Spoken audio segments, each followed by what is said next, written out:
Come on and shine, shine, shine. Las Vegas, shine your light on me. Welcome to Las Vegas Tonight with your award-winning host, Dale Davidson. Dale interviews fascinating guests from top-ranked celebrities to people just like you who have an important story to tell. For more than 15 years, Dale has broadcast every week from the fabulous Las Vegas Strip. He finds the people who really make Las Vegas a one-of-a-kind city and lets the world know just what's happening in this remarkable town. You'll discover why 50 million people visit the entertainment capital of the world every year. Stay tuned for another exciting episode of Las Vegas Tonight. Good afternoon and good evening wherever you are. Welcome to the Las Vegas Tonight program. I am your host, Dale Davidson. We are amazingly enough in Las Vegas, and we have a fantastic guest. You're going to be really glad that you tuned in. Her name is Her Royal Highness Princess Anne Marie Thor Nelson. You don't have that each and every day on this show or any other show. A princess. Thank you so much. Oh, you're most kind. Thank you. We appreciate your coming on. And you're a Las Vegan now. We'll get to your backstory here in a little bit. Yes. You've been here how long now in Las Vegas? I've been here roughly since 2007. 2007. Let's talk a little bit about how one becomes a princess, because I think that's probably the first thing on their minds. Tell us a little bit about your connection to Denmark and to the Netherlands and how this all happened. Well, very simply put, it's where your crib is. That's right. Yes. You did a wonderful job being born into royalty. Yes, yeah. yes. In my case, both mother and father were of royal descent. Both have passed, but my father outranked my mother, and it is ranking. Oh, it is. Yes, okay. it is. It was Dutch, and it is Danish, and so my father being a prince, my mother being a baroness. That means that my father outranked my mother, right. And so that means that's where it became more of a Danish princess. Okay. And it, we're not in competition. You know, Right. we're very friendly with each other. Yes, we really do like each other, and but that really is how it goes. Yes. Take for example, for the longest time in the Netherlands, we've had queens. Right. And each and every, and in Denmark, we have a queen. Oh, yes, yes. And, well, let's take England. We have a queen right now.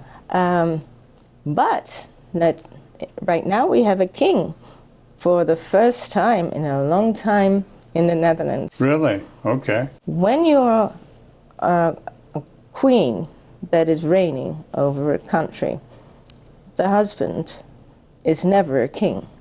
He is a consort, correct? The royal consort. Right. Okay. And in Denmark, her husband didn't like that very much. Really? Yes. So unfortunately, when he passed, before he passed actually, he requested not to lie down in the grave with his wife. Really? He was very upset.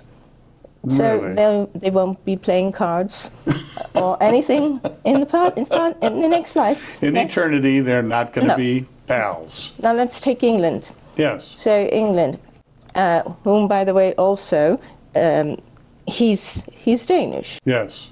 He had to give up all his names. I heard that when he passed. I read the history, and in order to be married to her, he had to give up his other titles. Yes, and he had to take on a fictitious name. Actually, Mountbatten is a fictitious name. Oh, It's okay. actually a German name that just turned into. Well, it's the same with the Windsors. That's fictitious. Correct. That's also a Yes, fictitious name. yes. Lovely names that they make up. It's great, yeah. Well, here's the thing. When you're royal, you don't have a surname. Oh, okay. Really, you don't. You know, you have to identify when when you're living by yourself, you have to identify you are Dale and you are Davidson. So you are the son of David. That's where that Isn't that comes lovely? from. Yes. It is nice. Yes. You're going to And be son of somebody. That would be a good one. that'd be nice, right? And so, and from the berg, so we're from the mountain, and so that's how, Smith, from someone who was a smith, so that's how that works. Now, here we go back to Philip. Now, Philip was very cross because he had always had to be 8 steps back behind his wife. Now, let me tell you, Vikings are not easy men. And sometimes they can be very difficult to tame. And so what did she do? She made him a prince. Oh, I dubbed okay. get on your knees. By the way, that was a big thing. When she was crowned, Right. we just 70 years, she was 25. I know, it's astonishing. Bless her heart. That she's still the queen is She's amazing. a very strong lady. Yes. Very strong lady. But when she had to put up a big fight because she had to ask him and beg him, kneel in front of me. You're not kneeling in front of me as a wife, you're kneeling in front of me the monarch. as Right. as the monarchy, So you have these problems. But now we have in the Netherlands we have a king, but his wife is not a royal. Really? Maxima is from Argentina, Oh, okay. and they really fell in love. And he kept it a secret, actually, that he was a prince Really? when they were courting. This is like a movie, Oh, exactly. a romantic movie. Absolutely. They were. What a great story. It was, Yes. Oh, he was a smarty pants. And so, but you see, he really wanted to have someone that was really in love with him. And the funny thing was, when she found out, she had to learn the language. Everybody fell in love, actually, with Maxima. She's very, very well liked in the Netherlands. She That's has 3 nice. daughters, so now we're going to have Queen again. But guess what? Now we have Queen Maxima. How did that happen? Well, he's a king. He can do what he wants. It's like playing chess, I mean, it's like, okay. But but this is how it really goes. So now she's Queen Maxima, but she had to go through a lot of training. Oh, really? Oh, Really? boy, is that intense training. I'll bet. Let's speak to that for a second, if you don't mind. You've done a lot of training in that area yourself. And Yes. still do, I believe. Yes. Tell me a little bit about the etiquette training that you have established, and why is that important in the 21st century? Most important thing that we're seeing right now is anger. We're seeing an amount of impatience. We're seeing anger Oh, that is boy. coming forward. We're seeing dismay, great amount of dismay, and we're seeing so much unhappiness on all levels. It is on from the children to the elderly, everything in between, on all pay scales. What we need to do is you have to go back to the basics then. You have to go to your please and thank yous, the may I's, and I'm sorry, and that type of thing. Now, what I have done, this has been, of course, since day one, etiquette was, oh my goodness. Inculcated in your life. Yes, Right. and very, very sensitive to all cultures. We have to be always very sensitive to what might be offensive to another culture. And you must always remember that. So you must always be briefed or read it up real quick. Whom are you going to have dinner tonight? Or whom, you're going to be at a party, who are you going to run into? And, read up on the culture, the latest news, that type of thing. That is exactly the way it was for me, at least. Okay. And that's what I do. Before I attend anything, it's study time. My provost taught me exactly what is extremely important, more or less a 30-second executive summary. But So you know how to converse. yes, exactly. Yes. If somebody starts speaking about something and I am sitting there and I don't know what to answer, it really doesn't look good. Now, that doesn't mean if they ask me a question and I don't know the answer, that I am going to make up a story or that. No, it's perfectly acceptable to say, wow, that never thought about that. I haven't heard about that. Do you know? Could you tell me more? Or let me look into that and I'll get back to you.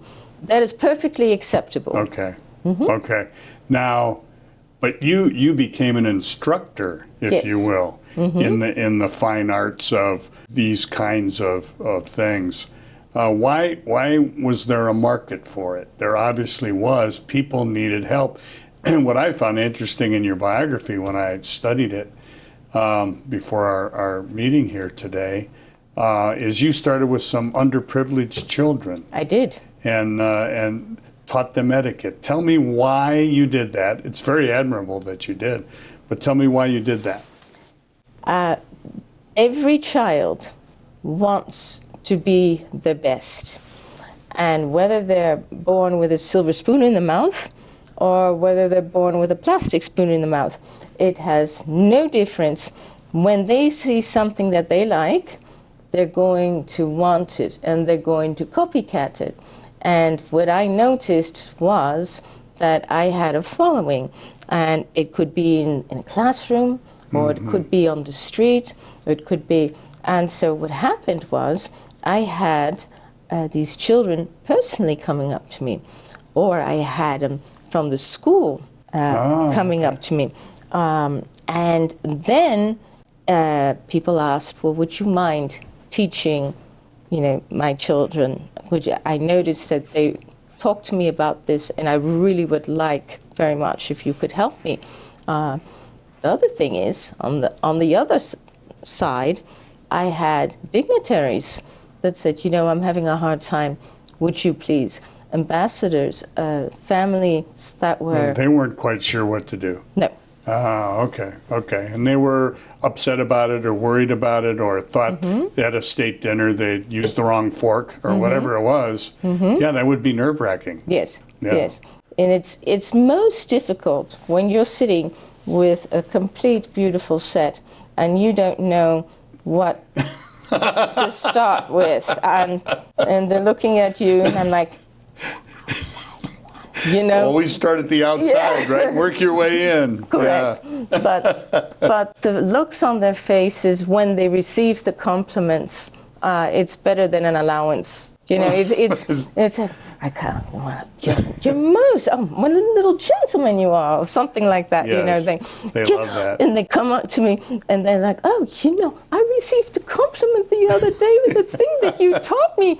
And it's like, "Oh my goodness, isn't that just wonderful?" That's great. Yeah. And then they want to know more and more, and and that's very inspirational. It is. You spent a good part of your life, aside from your profession of being a dentist, which I want to get to and talk about in a minute here, but you spent a good part doing charitable works. Is that common among royalty? Yes. Common in your country? Yeah, well, in all of them. Yeah. Every princess, every prince has the favorite charity. Yes. Yes. You saw Princess Diana. She liked, for example, to help with the demining. She Yes, did a I lot know. of that. The landmines. She went to a lot of the children that in Africa, and she took care of them, helped them with the malnutrition and things like that.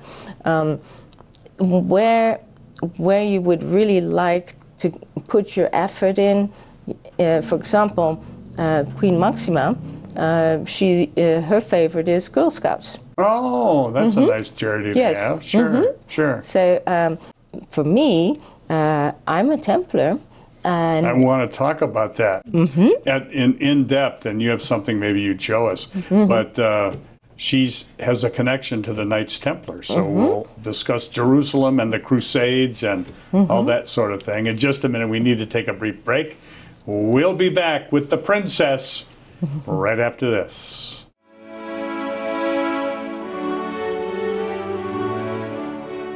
Hi, I'm Dale Davidson, host of Las Vegas Tonight.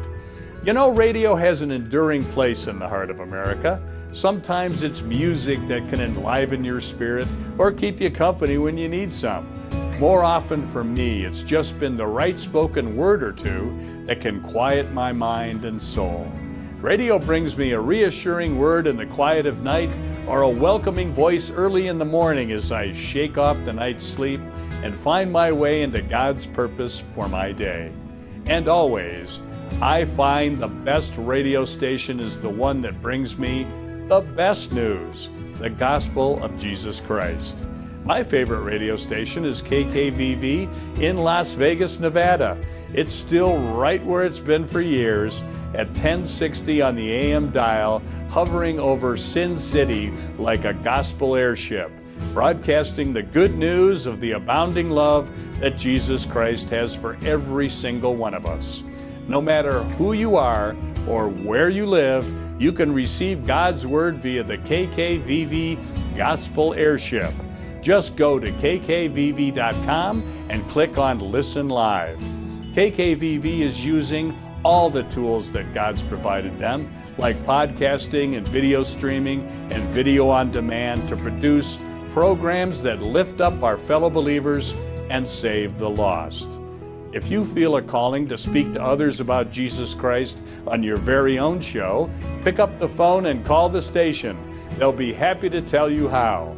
Call KKVV today at 702-731-5588 or drop them an email at kkvvradio@hotmail.com.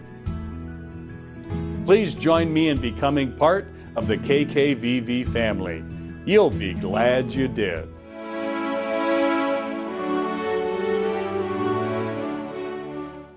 Now, aren't you glad you're tuned in to Las Vegas Tonight?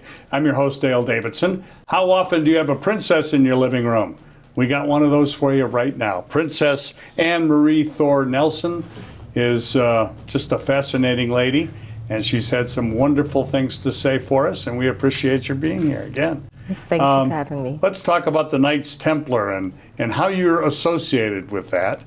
The Crusades are a magnificent story. Tell us how you're related to the Knights Templar. Well, my father was one, and it does normally trickle down through the family. Mm-hmm. It originally was a French beginning, so our title is a Chevalier. Yes. Okay. Chevalier. And 1099 AD was the original date that, in the time 1998, is when I became a dame. And again, this is also ranking. So yes. Now I'm a dame. Which is the female equivalent of sir, right? Well, or it's a knight. A knight. A knight. Okay. Yes. Yes. So I'm so now my rank is I'm a dame commander, Temple Jerusalem. So a DCTJ. Okay. So you have alphabet behind your You have lots of letters behind your name. Boy, yes. that's an honor. How do you keep track of them all? We're not sure. It's absolutely not. It's not. It's just a lot of fun. But no. Actually, it's a very nice. The Templars is a gathering that. As you know, we're the Crusaders. We protect the Holy Lands. Right. Okay. And we do actually have pilgrimages that go to Jerusalem. Oh, okay. And they're tough. They're not easy. This is not, we're going to, have a little bit here and then we're going to stop and have a cup of coffee. No, we really do, travel and we visit the orphanages. It is all on our own money. We don't ask anybody else for any help. Mm-hmm. And we have orphanages that we help through. These children are being subsidized through us. Yes. And we keep track of them.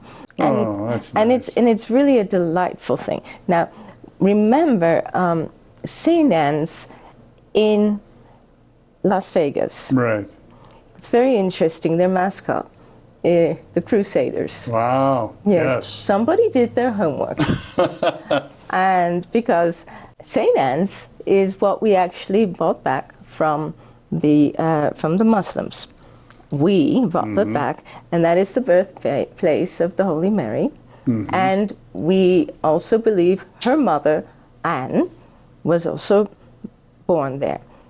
They didn't move around that much. In those days. In those days. Yes. And they built a church around it. So we protect these areas very nicely.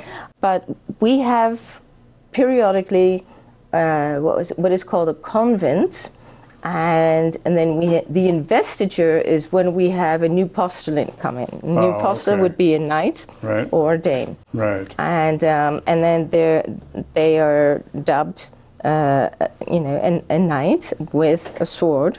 I did not receive a sword. Why not? Well, I received 3 kisses.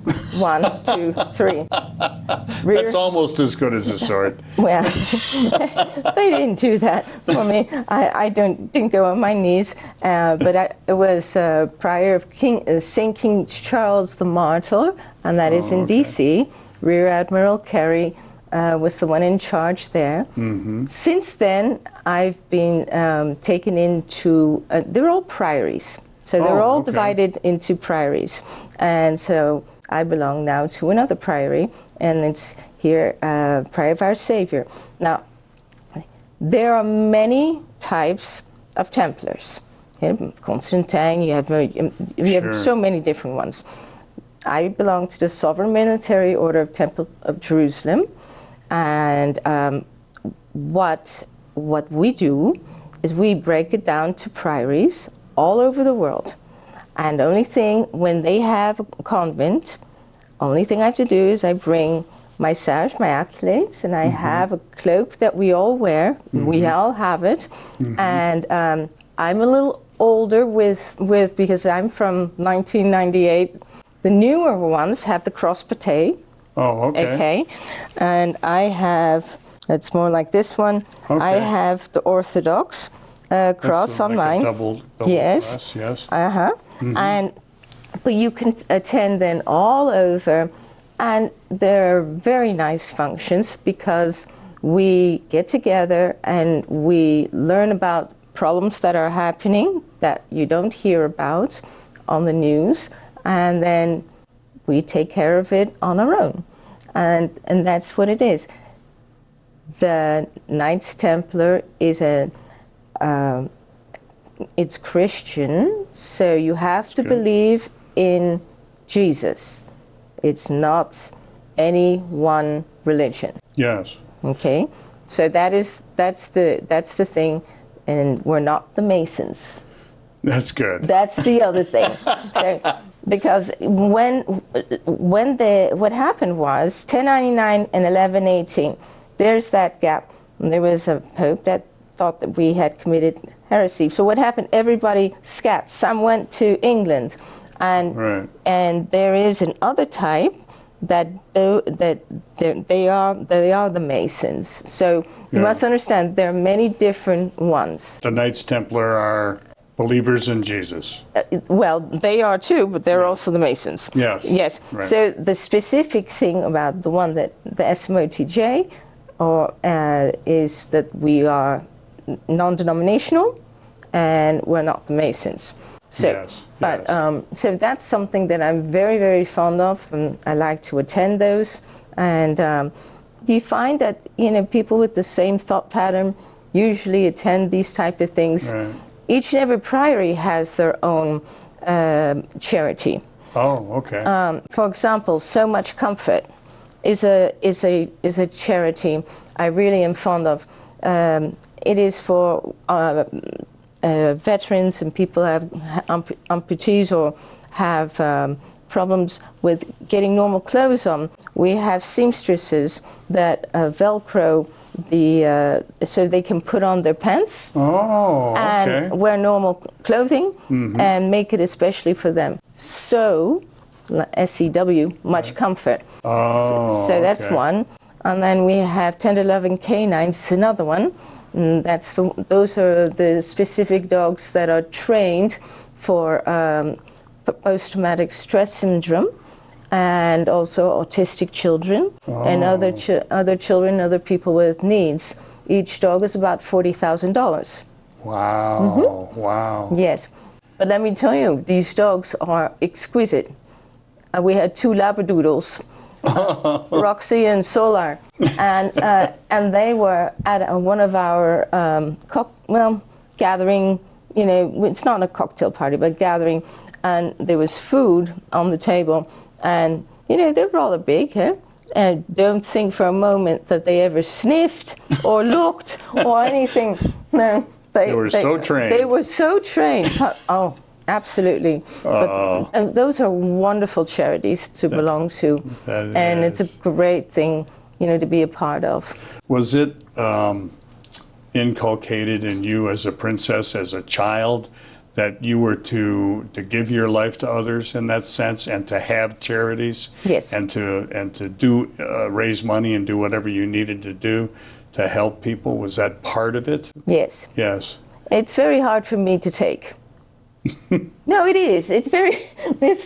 She likes to give. Yes. Taking is a problem. Taking is really, when people do things for me, it's a bit awkward, and you know, I'm very gracious, I'm very thankful, but I've been trained to give. Isn't that nice? That is. You're the one. Yes. But it is also, it's a wonderful feeling, you know. Yeah. Even if it is just giving somebody just a smile, you know, that they have a laugh or something like that, changing, you know, their demeanor or their attitude, or something like that, wishing them a good day, or a little small talk, you know. Sure. I mean, you don't know how far that ripple effect could go. You know, it doesn't have to be monetarily. It doesn't have to be, you know, any type. It's intangible is fine too. Yes. You know, but and we need more of that, certainly. And as you led off the conversation here today, we're split, we're divided as in the United States like I've never seen it before. And everything is political, you know? Well, the thing is, everybody has to remember that everybody has the same feelings. And if you would just treat the same person, one the same as the other, you can't imagine what you receive back. You know, I have everybody that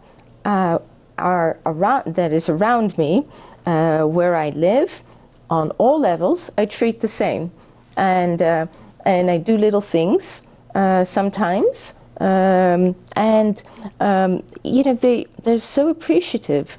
You know, even because you never know who came before you. That's you know, true. there might have been some kind of Scrooge that came before you, and you know, and here you come along, and you know, oh, well, you just made my day, you know, something like that, and you know, and that's just very nice. So, Yes, and you don't know what people are suffering through at any given moment. Exactly. And you have to be kind to them just because you don't know, and probably never will. But they might remember you very fondly for that very reason. And that's where your etiquette also comes back. Or does it? Yeah. Yeah. It really is. It's because etiquette. It really is.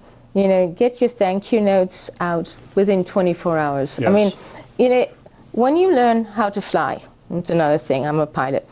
You know, when they teach you how to fly, we're not going to teach you how to fly straight and level. And oh yeah, isn't that lovely? Oh look, there's a house. No, each and everything that they teach you is an emergency procedure. Yes. It's going to be a ruckus every time. They're going to make it a ruckus because they want to prep you for when everything goes cattywampus. Yes. Yes. And right? how are you going to deal with that? Yeah. So what I teach is what happens when everything fails or when everything goes amiss. You have to fall back on things. Yes. Yeah. You have to know your 5 Ps. You have to know your 3 Bs. You have to know as soon as you leave your house, it's lights, camera, action. You're always being watched, eyes and ears, walls of ears. So, and that's what I teach the children. My children went to St. Anne's. Oh, really? And I was a spelling bee coordinator. Oh, okay. Yes, Mr. DeBerti, who does the fences here, Yes. was the one that gave the nice scholarship for 1 year to Bishop Gorman. I was 4 out of the 5 years I was champion, not me, the child. The child that you sponsored. But, Yes. but the nice thing about it is that I was teaching the children also etiquette. I was teaching them their emergency procedures so that they wouldn't lock up on stage. Oh, yeah, when the time comes. Yes. Because of fear and Yes. things like that. It's the number one fear. People are really afraid of public speaking. Yeah. Oh, yes. And, no hands in pocket. Absolutely no pockets. You might as well just sew them closed. No, we don't do that. No. Yes. And girls, never cross your legs. Absolutely not. The legs are supposed to be undertucked. And, boys, we never put your foot up. You know how men cross the foot up? Yes.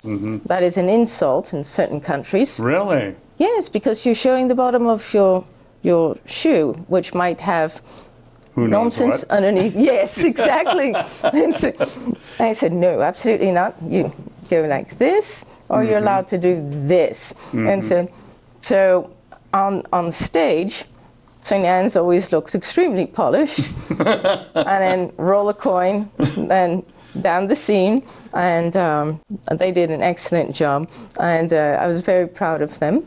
And I said, you all looked very, very good, and it was a lot of fun. Yeah, and I bet you they were honored to have you there too, Yes. I want to talk a little bit about, we're going to take another brief break here shortly, and I want to talk about several things I need to cover. One's Audrey Hepburn. The other is what happened on the airplane.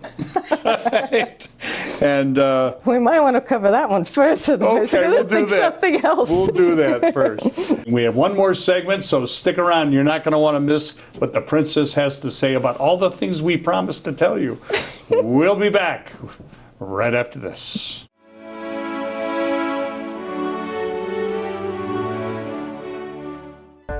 Across the ages, humanity is often gathered in prayer, especially in times of crisis and need. It's a natural response, but who are we speaking to? Is prayer merely a platitude or emotional cliche? Yahoo! Or is there a God on the other end of the line? And if so, can we speak to him? And what is he saying? What exactly is prayer? Theologian John Piper describes prayer as intentionally conveying a message to God. He also outlines 3 main approaches to prayer, which each depend on how you view God. If your perspective is that God is in everything and everything is God, including you, me, the sunrise, the humpback whale, the smoke lightly wafting from his mouth. Well, you get the picture. Prayer from this perspective is all about connecting with the divinity within us and around us. The only problem is that if we are part of God, prayer can feel like a one-sided conversation. If you feel like God exists, but he's distant and unapproachable, then prayer can become about developing special techniques or higher levels of devotion and holiness in order for our words to reach God's ears. Hello? Or we just give up trying. However, when you read the Christian Bible, God shows himself not to be distant or silent, but to be personable, accessible, and a creator who speaks. In the creation story, we see him literally speak each created thing into existence, as if to open an external conversation with his creation. Howdy. And throughout the Bible, he consistently speaks to humanity. So if God speaks, how do we speak to him? A big part of God's conversation with humanity was the person of Jesus, who God sent to earth as the human manifestation of himself. Thank you very much. So that he could talk to us directly. The Bible literally refers to Jesus as the Word, God's Word. And he gave a direct answer when his friends asked him about how to speak to God. Jesus says prayer is simply and honestly talking to God. If something is on your mind, if there's a situation where you don't know what to do, you can talk to God about it. You don't have to pray in a church, and you don't have to sound religious. God loves you and wants you to be real with Him. You can pray out loud. You can pray silently. He listens wherever and whenever. So how do we hear God? God's voice is described in the Bible as a still, small voice. Many people hear back from God by quieting the noise around them and pausing to listen. Or by reading the Bible, which God also calls His Word. The more you talk with someone, the more you get to know who they are. The God who speaks has started the conversation. If you haven't spoken in a while, why don't you try to pick it up again? It could change your life.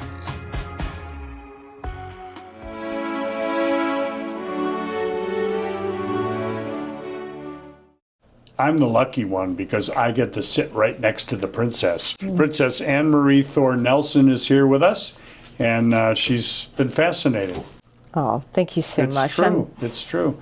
I'm Okay, humbled. what happened on the airplane? I'm supposed to ask you that. I'm not sure what happened, but please tell us. Well, I was a bit premature, and I came a little too early, and I believe my mother might have had a bit of an anxious time on a flight coming from Amsterdam and going to JFK, Right. so Schiphol to JFK, and it was over international waters.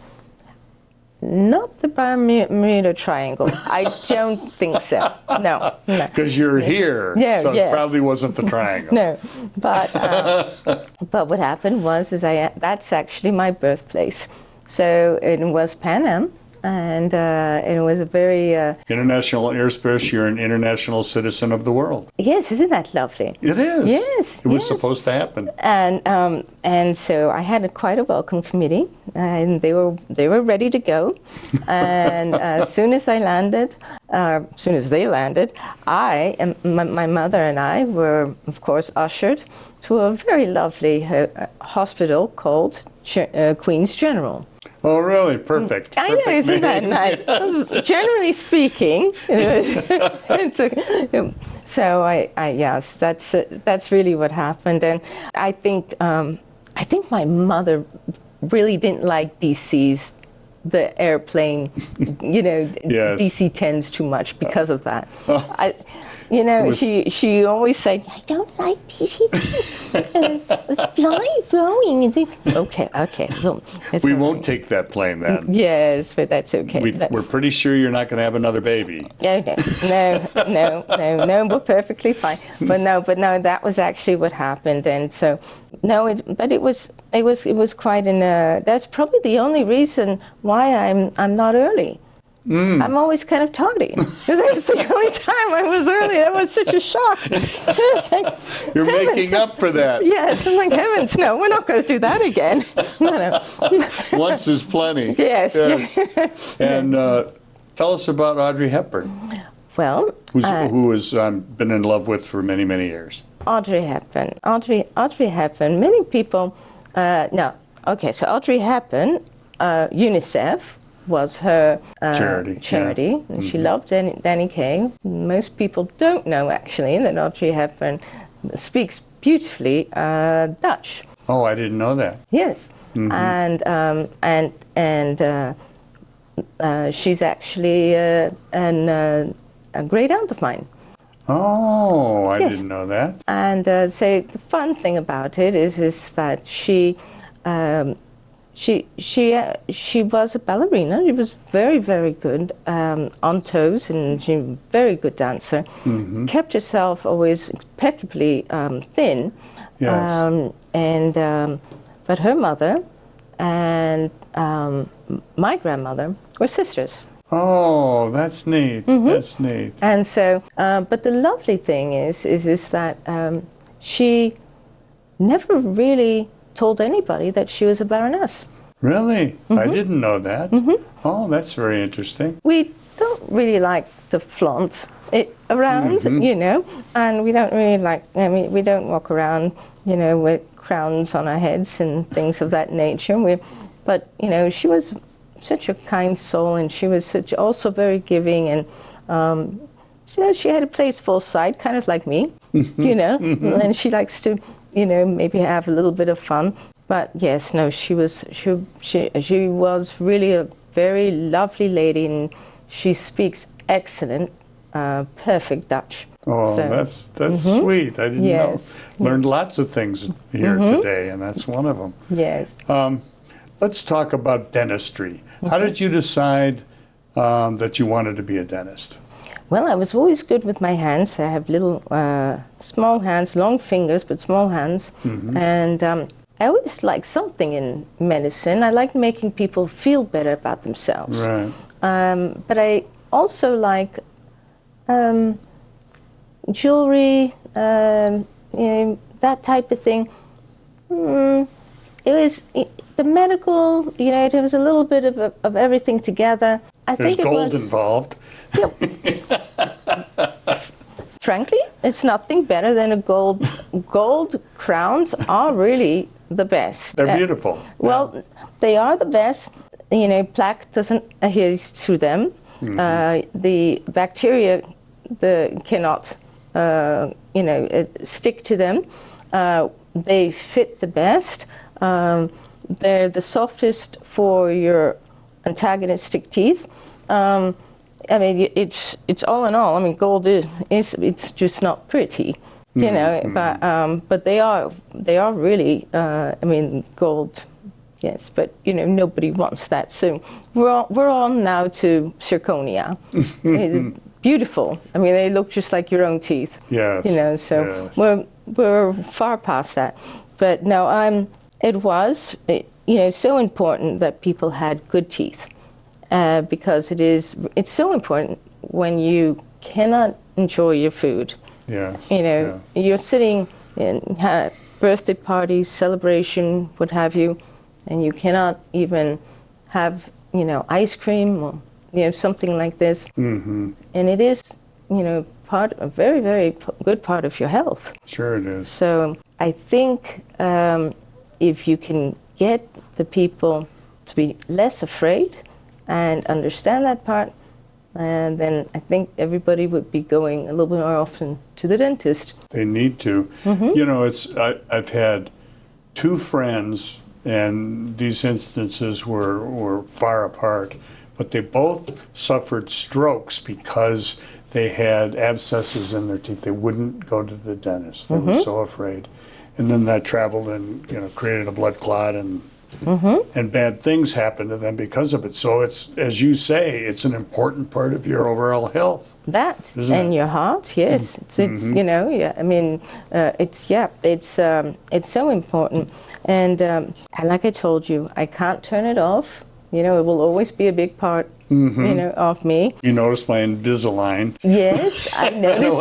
I noticed your Invisalign, and it's a great way also to stop the clenching and the grinding at night. Yeah. Because people are so stressed nowadays because of financial problems, maybe problems, loss of family.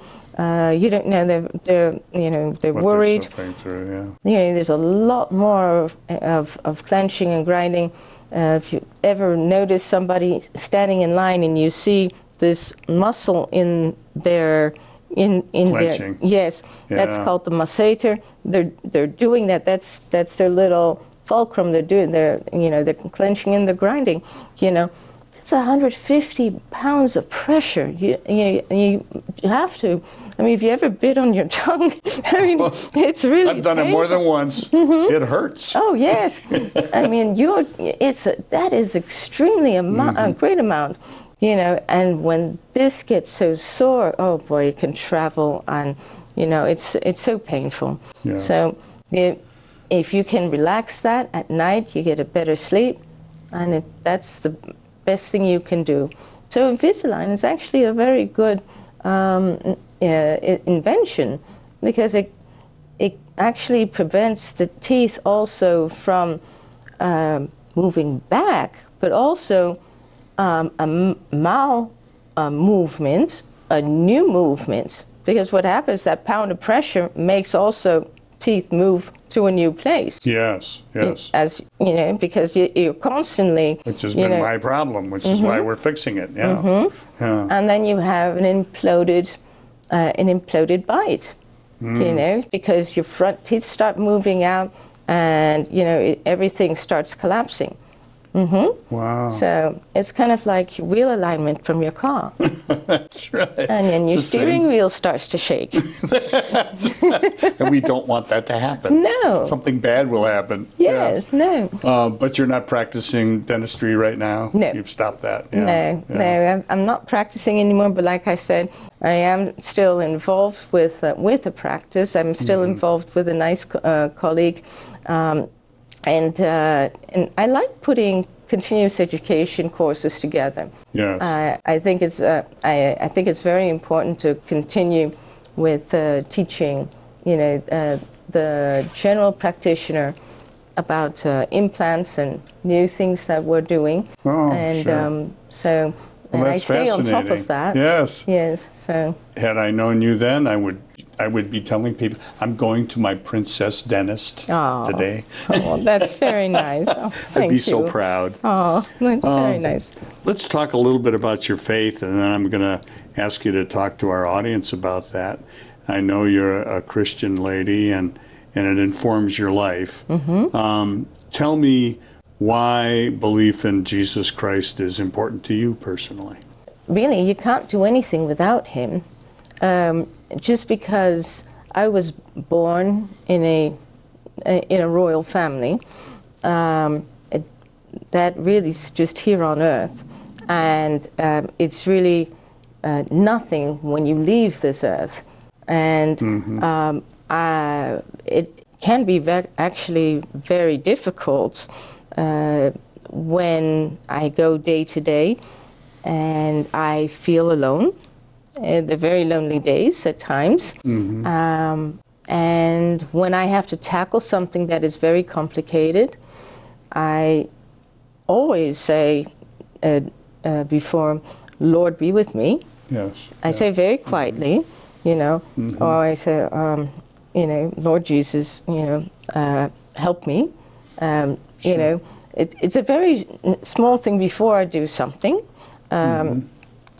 Stand by me. I have a problem, you know, something like that. So I always ask for advice, and I always ask for assistance and guidance. And it has, no matter what hat, I wear so many hats. That's how best way to, you know, put it. You certainly do. But, you know, no matter what I do, I am never alone then. Because, you know, I always want to make sure that he is, you know, with me, and he helps me make good decisions. You know, I'm having a very big decision, and I need your help. Yes. You don't ask for a new car. You don't ask for, you know, I'd like to live somewhere else. This is really getting it's terrible, you know. Hey, you know, no, you don't say stuff like that. No. But you say, Lord, you know, I need some guidance here. Yes. You need, you know, this is what you asked for, you know, and I need some guidance. I need some strength. You know, I need. I'm wearing thin. I need, you know, that type of thing. Yeah. So, you know. And I need some advice. Please speak to me. You know, please help me, and he does. That's wonderful.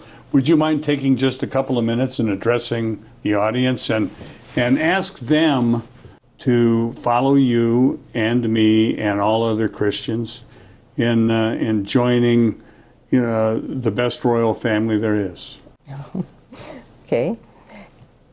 I think the best thing that you can do is to remember that we are all together in the same realm, and we're having the same issues, no matter what we are doing and no matter where we are. And it is very important to think of yourself as this is going to pass. It is going to get better. This is not something that is going to remain the same, and always think positive. My best thing that I do for myself, even if it's really a bad day, is I remember all the blessings that I do have. And really that's the best thing that everybody can do. Even the smallest thing. You don't know how important it is. And when you find a blessing, then keep it close to your heart, and then the next one will happen, and the next one will happen. But you're never alone. You're always, the Lord is there with you. It doesn't matter who you are. He's with me, He's with Mr. Davidson, and He's with all of you. And you have to remember that you're never alone. And don't be afraid to just even say the littlest thing. Lord, please help me. I need your help. And that's exactly what I do. That was very well done. Thank you so much. And You're that welcome. means so much to me that you did that, and it means so much to the audience. And I believe that you just saved some souls. Oh, well, I hope so. Yes, it's wonderful. I do want to plug something that's upcoming. As it turns out, you're a lovely singer. Well, that was a big surprise. And tell me a little bit what happened with our mutual friend Joe to end up with you appearing with him at the Smith Center, which is a lovely and important venue here in Las Vegas. Well, that was truly quite a fascinating happening, because it was a last minute happening. It was a last minute gathering, I think was the name of it, and it was a lovely turnout, and so I attended, and it was very beautiful. It was very nice, and I met this very gifted, very talented, wonderful pianist, musician, singer, many other things. We're not going to get into that. But the fact of the matter is, he had this beautiful song, and he wanted me to sit next to him at the piano, and I all of a sudden started to sing, which I really normally don't do, and all of a sudden it just all of a sudden was and This is like a movie. oh my goodness, the angels. Where did that come from? Yes, Yeah. I know. It was very nice, and it was a lot of fun, and so it was actually kind of miraculous. So on February 23rd, you'll be appearing at the Composers Showcase at Smith Center with our friend Joe. Yes. And others. And that particular song, you are going to join in formally. So it'll be great fun. Yes, it will be. It'll be Yes. very, very exciting. And I want to thank you so much for coming on my program. An hour has just raced by. Yeah, it did, didn't it? It's hard to believe. Heavens. We've had so much fun. And I want to extend an open invitation to you anytime you want to come on. Thank you. I'm Please very do humbled. come and talk about your charities and what's going on in your life. And perhaps we'll talk about dentistry again a little bit. Oh. Yeah, we love talking about dentistry. Heavens. So Her Royal Highness Princess Anne Marie Thor Nelson joined us today, and what an honor it was. Thank you so much. You're most welcome. God Thank you. bless I'm you. humbled. Wow. That doesn't happen every day. And we're so pleased to have her with us. And as I try to remember each and every episode of Las Vegas Tonight to say, when it comes to our Lord and Savior Jesus Christ, please walk with Him. God bless you.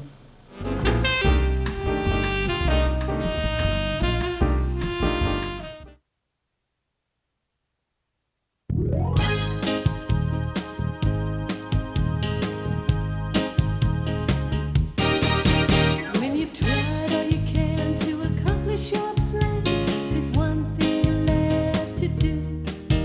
You can still stand tall with your back against the wall. Yes, I have learned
Look at me now. Look at me now. Look at me now.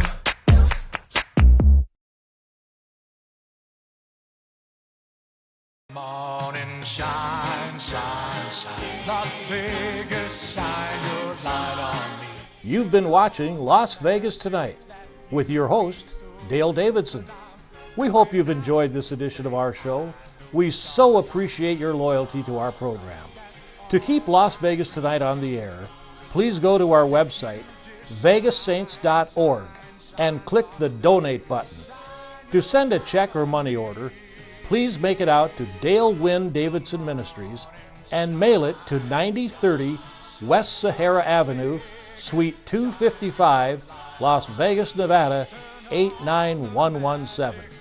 To suggest a guest to appear on the show or any other suggestions or questions, write to Dale at dalewdavidson@yahoo.com or call him at 702-480-3989. Shine, Las Vegas.